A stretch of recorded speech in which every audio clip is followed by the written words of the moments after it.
নমস্কার বন্ধুরা, আপনাদের সকলকে আরও একটি গুরুত্বপূর্ণ ভিডিওতে স্বাগত জানাই। আপনাদের আজ থেকে বার্ধক্য ভাতার টাকা 1000 টাকা করে আপনাদের প্রত্যেকটা উপভোক্তাদের অ্যাকাউন্ট ঢুকতে শুরু করছে। আপনি যদি বার্ধক্য ভাতা থেকে টাকা পেয়ে থাকেন সেক্ষেত্রে অবশ্যই কমেন্ট বক্সে জানাবেন যে আপনাদের প্রত্যেকটা জেলায় জেলায় অনেক উপভোক্তাদের অ্যাকাউন্টে টাকা ঢুকেছে। এই টাকা ঢোকার সাথে সাথে আপনাদের আরও একটি গুরুত্বপূর্ণ আপডেট দেবো, যাদের এখনো পর্যন্ত টাকা ঢুকছে না বা কোনো কারণবশত আপনাদের 1 মাসে 2 মাসে টাকা আটকে গেছে। তার জন্য আপনাদেরকে কি কি কাজ করতে হবে সেটাও কিন্তু আপনারা এই ভিডিওটির মাধ্যমে জানতে পারবেন। তার আগে আপনারা যদি আমাদের এই চ্যানেলে নতুন হয়ে থাকেন তো চ্যানেলটিকে অবশ্যই সাবস্ক্রাইব করে বেল নোটিফিকেশনটা অবশ্যই অল করে দিয়ে যাবেন। আমরা যখনই নতুন কিছু আপডেট দেবো আপনারা ওই নোটিফিকেশন বেলের মাধ্যমে সমস্ত আপডেট পেয়ে যাবেন। নিচে ডেসক্রিপশনে আমাদের হোয়াটসঅ্যাপ গ্রুপ এবং টেলিগ্রাম গ্রুপটিকে অবশ্যই জয়েন করে রাখুন। ওখান থেকে আপনারা প্রত্যেক দিন সমস্ত রকম ভিডিও আপডেট পেয়ে যাবেন। দেখুন, আপনাদের বার্ধক্য ভাতার টাকা ইতিমধ্যে আজ থেকে আজকে আপনাদের প্রত্যেকটা জেলায় জেলায় অনেক উপভোক্তা রয়েছেন যারা টাকা পেয়েছেন 1000 টাকা করে।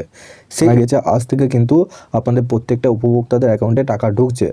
এর সাথে আপনাদের মধ্যে যাদের SMS এসেছে আমাকে পার্সোনালভাবে SMS করে পাঠাতে পারবেন হোয়াটসঅ্যাপ গ্রুপের সাথে যুক্ত হয়ে। দেখুন, আপনাদের টাকা তো ঢুকবেই, তার সাথে আপনাদের সাথে এটাও আপনাদের মাথায় রাখতে হবে, আপনাদের ভাতা যদি আটকে যায় সেই ক্ষেত্রে আপনাদের 2025 সাল থেকে নতুন একটা নিয়ম আপনাদের চালু করেছে বার্ধক্য ভাতায়, যে নিয়মটা আপনাদের প্রত্যেকেই মানতে হবে। দেখুন, আপনাদের মধ্যে এক মাসের টাকা যদি আপনাদের আটকে থাকে বা টাকা যদি না ঢোকে, আপনি টাকা পেয়েছেন সেক্ষেত্রে আপনাকেও এই কাজটা করতে হবে। কি বলা হয়েছে এই নিয়মে দেখুন, বার্ধক্য ভাতা ও বিধবা ভাতা প্রকল্প মুখ্যমন্ত্রী আমলে অনেকটা বেড়েছে, উপকৃতের সংখ্যা বেড়েছে, পাশাপাশি টাকা পাওয়ার শর্ত অনেক সহজ হয়েছে। বার্ধক্য ভাতা ও বিধবা ভাতার গ্রাহক সংখ্যা 1,06,507 জন এবং বিধবা ভাতার প্রাপকের সংখ্যা রয়েছে 87,409 জন। প্রকল্পের মহিলাদের মাসে 1000 টাকা করে দেওয়া হয়। এখন টাকা নিয়ে যে সমস্যাটা হচ্ছে, সম্প্রতি জানা যাচ্ছে অনেকে দুই প্রকল্পের টাকা, বার্ধক্য ভাতা এবং বিধবা ভাতার টাকা অনেকে ঢুকছে না।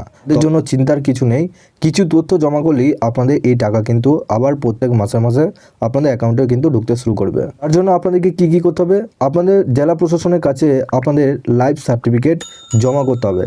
কি এই লাইফ সার্টিফিকেট সেটা আপনাদের একটি ভিডিওতে ফুল ডিটেলসে জানিয়েছে। সেই ভিডিও যদি আপনারা দেখতে চান, ভিডিও ডেসক্রিপশনে হোয়াটসঅ্যাপ গ্রুপ রয়েছে, আপনারা হোয়াটসঅ্যাপ গ্রুপে যুক্ত হয়ে যান। ওখানে সমস্ত ডিটেলসে জানিয়েছে ওই ভিডিওতে কিভাবে লাইফ সার্টিফিকেট ফর্মটা ফিল আপ করবেন, এর সাথে আপনারা কী কী ডকুমেন্টস জমা করবেন সমস্ত ডিটেলসে জানিয়েছে। জানুয়ারি মাসে জমা দিলেই চলতি মাসেই বকেয়া টাকা আপনারা পেয়ে যাবেন। যদি আপনাদের মধ্যে কারোর টাকা আটকে থাকে 2-1 মাসের টাকা, সেক্ষেত্রে এই লাইফ সার্টিফিকেট জমা করলেই আপনাদের কিন্তু সরাসরি আপনাদের ব্যাঙ্কের অ্যাকাউন্টে পরের মাস থেকে বা এই মাসে টাকা ঢুকে যেতে পারে। এই বিষয়ে বিস্তারিত তথ্য জানতে পারেন আপনাদের আশেপাশে আপনারা গ্রামীণ এলাকায় হয়ে থাকলে বিডিও অফিসে দেখা করবেন।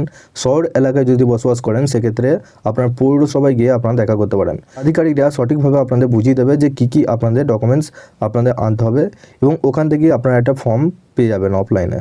তো এই কাজটা আপনাদের কিন্তু সকলকেই করতে হবে। যদি আপনি বার্ধক্য ভাতা অর্থাৎ বৃদ্ধ ভাতা থেকে টাকা পেয়ে থাকেন, আপনারা এই জানুয়ারি মাস থেকে এই কাজটা করুন, আপনাদের কিন্তু ভাতা আটকাবে না। আর ইতিমধ্যে আজকে প্রত্যেকটা জেলায় জেলায় টাকা ঢুকেছে। আপনি কোন জেলা থেকে দেখছেন অবশ্যই নিচে কমেন্ট বক্সে জানাতে ভুলবেন না। তার আগে আপনারা যদি আমাদের এই চ্যানেলে নতুন হয়ে থাকেন তো চ্যানেলটিকে অবশ্যই সাবস্ক্রাইব করে বেল নোটিফিকেশনটা অল করে দিয়ে যাবেন। আমরা যখনই নতুন কিছু আপডেট দেবো আপনারা ওই নোটিফিকেশন বেলের মাধ্যমে সমস্ত রকম ভিডিও আপডেট পেয়ে যাবেন। নিচে ডেসক্রিপশনে আমাদের হোয়াটসঅ্যাপ গ্রুপ এবং টেলিগ্রাম গ্রুপটিকে অবশ্যই জয়েন করে রাখুন। ওখান থেকে আপনারা প্রত্যেক দিন সমস্ত রকম ভিডিও আপডেট পেয়ে যাবেন।